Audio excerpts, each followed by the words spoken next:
हो गया कल पाण पढ़ियो जेका ऑक्सीडेशन नंबर के कंपाउंड जो sum of oxidation number of any compound or molecule is equal to 0 हाने अजा oxidation number of an ion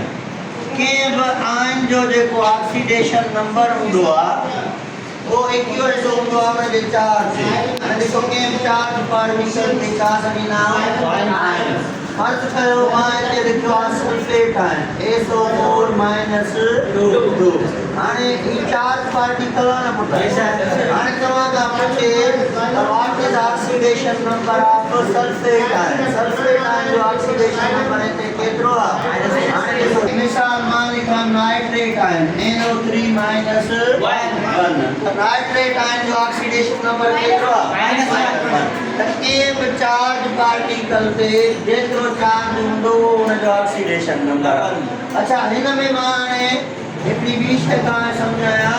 त फर्ज कयो अगर कुछ न केलो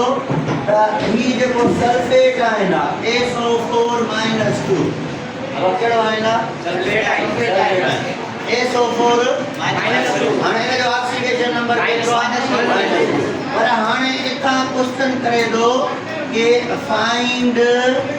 oxidation number of sulphur in sulphate आयन हाने सल्फेट आयन में सल्फर जो ऑक्सीडेशन नंबर केतरो थींदो पुराणे में एतरो समझो देखो ऑक्सीजन जो मोस्टली केतरो हुंदो ऑक्सीडेशन नंबर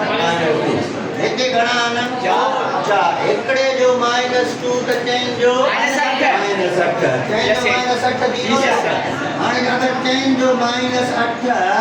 त हिते मां +8 लगाया त न्यूट्रल थींदो पर ही कंपाउंड न्यूट्रल आया चार्ज पार्टिकल हाने ॾिसो तव्हां खे प्लस जा ओतरा लगाइणा आहिनि त माइनस जा ब बचन हाने प्लस जा केतिरा लगाइणा हाने ॾिसो अब आई 4 नु 8 माइनस जा 1 थिया त सल्फर ते प्लस जा केतिरा लगाइणा प्लस 6 त -2 बचा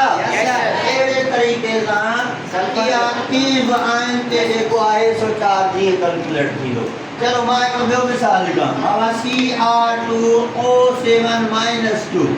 केड़ो आयन आहे क्रोमेट आयन केड़ो आयन आहे क्रोमेट आयन हाने अगर मां तव्हां पुछां त पुट ही जेको क्रोमेट आयन आहे इन में क्रोमियम जी ऑक्सीडेशन नंबर छा थींदी घणी हूंदी प्लस 14 यस बाबा ही आयो नी स्पेशल चार्ज पार्टिकल एकड़े ऑक्सीजन ते -2 त सल्फर ते -14 जी सर पर हिन ते चार्ज केतरी आहे -2 हाने तव्हां के प्लस एतरा लगणा -2 जी सर ऐं -14 प्लस 14 हाने प्लस 12 में -14 माइनस जा 2 बचा अच्छा हाने ई घणा क्रोमियम न असां का एकड़े क्रोमियम जो तो पूछे ना एकड़े क्रोमियम जो केतरो थींदो समझियो जी सर चलो मां एक ॿियो मिसाल हाणे तव्हां ॿुधाए दो बाबा MnO4 -1 हाणे इहा मैग्नेट आयन ये KMnO4 पोटेशियम परमैंगनेट आ त इहा मैग्नेट आयन तव्हां ॿुधायो मैग्नीज जो ऑक्सीडेशन नंबर +3 यस +2 मैग्नीज जो केतरो थींदो +2 अरे